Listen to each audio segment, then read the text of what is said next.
Welcome to interrogative voice change. It's time to practice passive voice of interrogative sentence. So let's start the rules of interrogative voice change, active voice to passive voice. Before that, I would like to discuss about present, past and past participle form. For example, sing, sang, sang.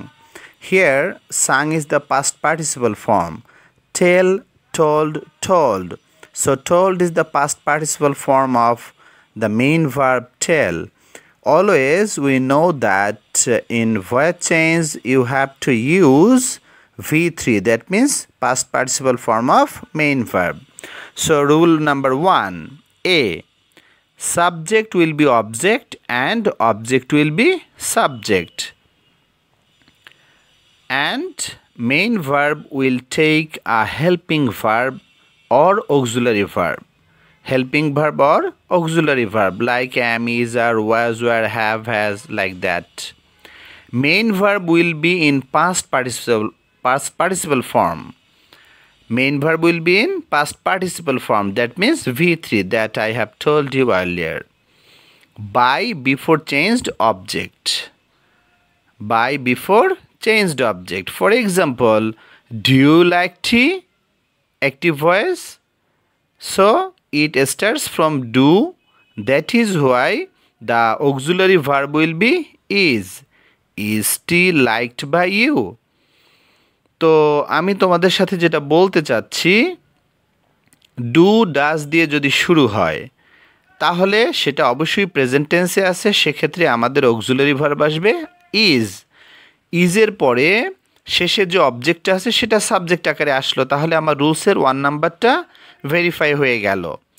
এরপরে এখানে verb আছে, বলা হচ্ছে main verb will be taken a helping verb and it will B V3। Main ভার্বের past participle form আছে, এখানে main verb আছে like, হবে লাইকড। ইজটি লাইকড, একটা বাই আসবে, তারপরে যে সাবজেক্ট ছিল ইউ সে লাস্টে অবজেক্ট হিসেবে বসে গেল। I would like to discuss about the helping verb. আমরা এখানে দেখতে পাচ্ছি রুলস নাম্বার বিতে যে টেন্স রয়েছে, অ্যাকর্ডিং টু টেন্স এখানে কিছু হেল্পিং ভার্ব দেয়া আছে। প্রেজেন্ট ইনডিফিনিট, যেখানে সেন্টেন্সগুলো শুরু হবে ইন্টারোগেটিভ সেন্টেন্সগুলো ডু অথবা ডাজ দিয়ে, সেখানে আমরা হেল্পিং ভার্ব হিসেবে বসাবো am, is অথবা are। Present continuous tense. Present continuous টেন্সে হেল্পিং ভার্ব আসবে সবসময় am being, is being, are being। Present perfect টেন্সে যখন আমরা প্যাসিভ ভয়েস করব তখন অবশ্যই হেল্পিং ভার্ব হিসেবে শুরুতে বসবে have been or has been. Past indefinite, যেখানে ডিড দিয়ে কোশ্চেনটা শুরু হয়, সেখানে আমরা হেল্পিং ভার্ব হিসেবে শুরুতে নেব was or were. Past continuous tense, সেখানে আমরা নেব was being or were being. Past perfect টেন্সে যে অ্যাক্টিভ ভয়েস থাকবে সেটাকে প্যাসিভ করতে হলে আমরা সেখানে হেল্পিং ভার্ব নেব হ্যাড বিন। এবং শেষে আমরা দেখতে পাচ্ছি কিছু মডেল ভার্বস আছে, can, could, may, might, shall, should, will, would, must. এগুলির সময় অবশ্যই এর পরে একটা বি ভার্ব বসবে, could be, can be, might be, like that, will be, shall be. তো চলে যাচ্ছি আমরা পরের স্লাইডে, সেখানে আমরা এখন কিছু এক্সাম্পল নিয়ে কাজ করব। সেই এক্সাম্পলে দেখা যাচ্ছে আমরা সেই এক্সাম্পলটা বোঝার জন্য আমাকে সাবজেক্ট, অবজেক্ট, ভার্ব এবং অ্যাডভার্ব এটা বুঝতে হবে। যে সেন্টেন্সটা অ্যাক্টিভ ভয়েসে দেয়া আছে তাকে যদি আমরা কে দ্বারা প্রশ্ন করি তাহলে যে উত্তর পাওয়া যাবে সে হচ্ছে সাবজেক্ট। যদি কাকে দ্বারা প্রশ্ন করি তখন যেটা পাওয়া যাবে তাকে হচ্ছে অবজেক্ট, সেটা হবে অবজেক্ট। কোন কাজ করা হয় যেটা ডুইং ভার্ব সেটা অলওয়েজ ভার্ব হবে, এবং কখন, কোথায়, কিভাবে করা হয় that means the modifying verb it will be adverb. For example, do you like this shirt? Here this sentence starts from do and like is the verb. So it is in present indefinite tense. তাহলে আমরা আগে কি শিখেছিলাম, যদি do does দিয়ে শুরু হয় present indefinite টেন্সে, সেখানে আমরা অক্সিলারি ভার্ব কি দিয়ে শুরু করব, ইজ দিয়ে শুরু করব।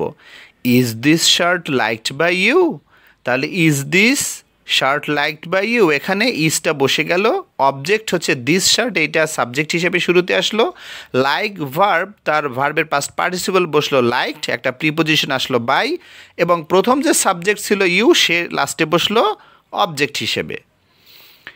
Second, another example, is the girl reading a story book. So এটা ইজ দিয়ে শুরু হয়েছে, এটা ইজ দিয়েই শুরু হবে, তাহলে ইজের পরে কি চলে আসবে, এটা প্রেজেন্ট কন্টিনিউয়াস টেন্সে চলে আসছে আমরা দেখতে পাচ্ছি। তো প্রেজেন্ট কন্টিনিউয়াস টেন্সের বেলায় অ্যাম, ইজ, আর দিয়ে যখন সেন্টেন্সগুলো শুরু হবে আমরা সেটাকেই রেখে দেব, এরপরে সরাসরি অবজেক্ট চলে আসবে। এখানে অবজেক্ট হচ্ছে a story book, is a story বুক। আমরা জানি কন্টিনিউয়াসের বেলায় বিং হয়, ইজ বিং, তাহলে বিংটা কিন্তু সাবজেক্ট আকারে যে অবজেক্টটা বসলো তার পরে বসলো। রিডের পাস্ট পার্টিসিপলে রিড, একটা প্রিপোজিশন আসলো বাই, সাবজেক্ট হিসেবে ছিল দ্য গার্ল, সে অবজেক্ট আকারে বসে গেল। তাহলে ফুল সেন্টেন্স হলো is a story book being read by the girl. Next স্লাইডে আমরা চলে যাচ্ছি, সেখানে আরও কিছু এক্সাম্পল আমরা ডিসকাস করব। Have you seen the snake, এটা প্রেজেন্ট পারফেক্ট টেন্সে আছে। এখানে আমরা যেহেতু অবজেক্ট হচ্ছে দ্য স্নেক, স্নেকের পরে বসে হ্যাজ, এটা থার্ড পার্সনে আছে, সিঙ্গুলার নাম্বার, এই জন্য এখানে আমরা হ্যাজ শুরুতে নিয়ে আসব। প্লুরাল হলে হ্যাভ দিয়েই শুরু হতো।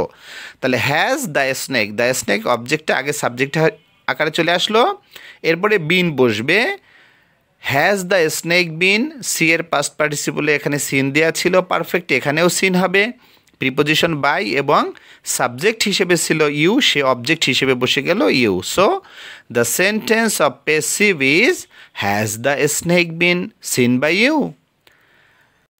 Did the man buy the chair, এটার যেহেতু ডিড দিয়ে শুরু হয়েছে তাহলে এখানে অক্সিলারি ভার্ব আসবে বা হেল্পিং ভার্ব আসবে ওয়াজ, যেহেতু এটা পাস্ট ইনডিফিনিট টেন্সে আছে, তাহলে was the chair bought by the man.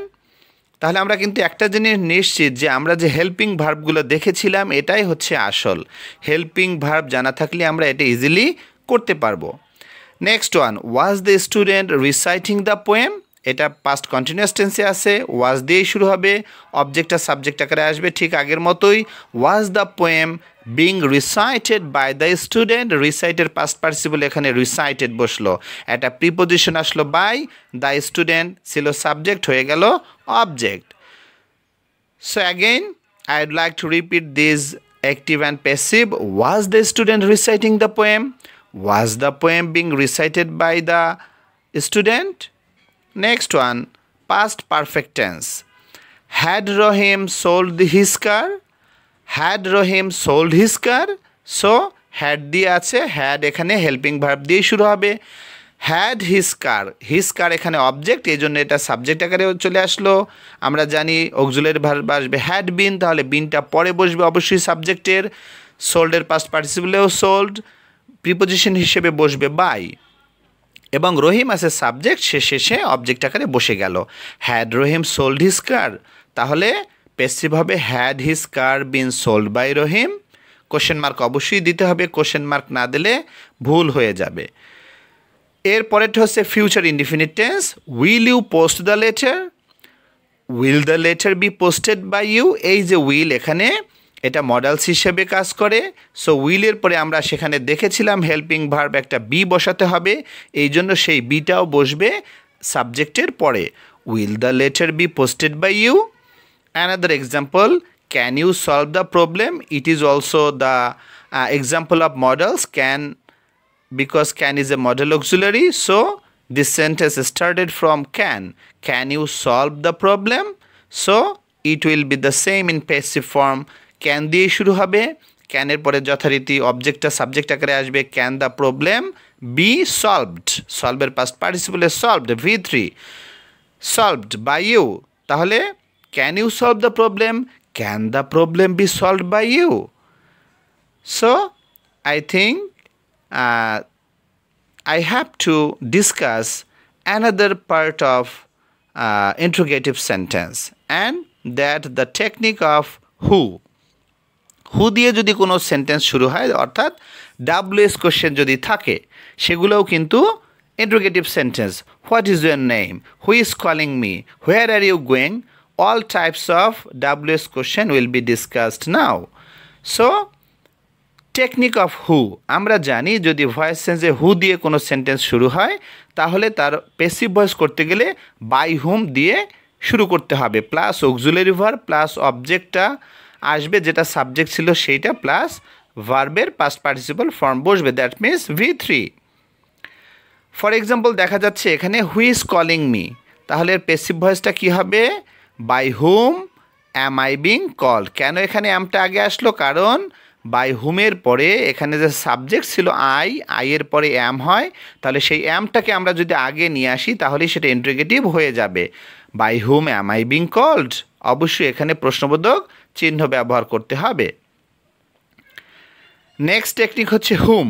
হুমের জন্য হুমের পরিবর্তে আমরা কি বসাবো, হু বসাবো। ঠিক হু ছিল বাই হুম বসিয়েছিলাম, এবার আছে হুম, আমাদেরকে বসাতে হবে হু, এবং এরপরে যথারীতি আসবে auxiliary verb plus V3 plus by plus subject, যেটা অবজেক্ট আকারে ছিল সেটা এখানে চলে আসবে। তাহলে একটা এক্সাম্পল আমরা দেখতে পাচ্ছি, হুম ডু ইউ ওয়ান্ট, তাহলে হুমের পরিবর্তে হু দিয়ে শুরু হবে, যেহেতু এটা প্রেজেন্ট ইনডিফিনিট টেন্সে আছে, অক্সিলারি ভার্ব হিসেবে বসবে ইজ, এখানে ভার্ব আছে ওয়ান্ট, ওয়ান্টের পাস্ট পার্টিসিপল হবে ওয়ান্ট বাই ইউ, তাহলে who is wanted by you.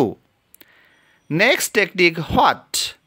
What থাকলে, হোয়েন থাকলে, হোয়ার থাকলে, এগুলো সবগুলোর বেলায় অবশ্যই এগুলো দিয়েই শুরু হবে, এগুলো আর কোনো চেঞ্জ হয় না। শুধু হু থাকলে বাই হুম এবং হুম থাকলে হু দিয়ে শুরু হবে, অন্য যে কোনো WS কোশ্চেন থাকলে সেটা দিয়েই সেন্টেন্স শুরু করতে হয়। For example what do you want, এর প্যাসিভ হবে what is wanted by you, that means what, where, when, how এগুলো ঠিকই থেকে যাবে, প্লাস অক্সিলারি ভার্ব বসবে, প্লাস ভার্বের past participle form, plus by একটা প্রিপোজিশন, প্লাস যে সাবজেক্ট ছিল সেটা অবজেক্ট আকারে বসে যাবে। তাহলে আমাদেরকে এই অবশ্যই স্ট্রাকচারগুলো মনে রাখতে হবে, তাহলেই আমরা কি করতে পারবো, এই ভয়েসগুলো ইজিলি সলভ করতে পারবো। So I think you have to watch this video once again and again so that you may learn this example, learn this technique, learn this formula, learn this way of doing passive voice very easily. So that's all today. Allah Hafiz.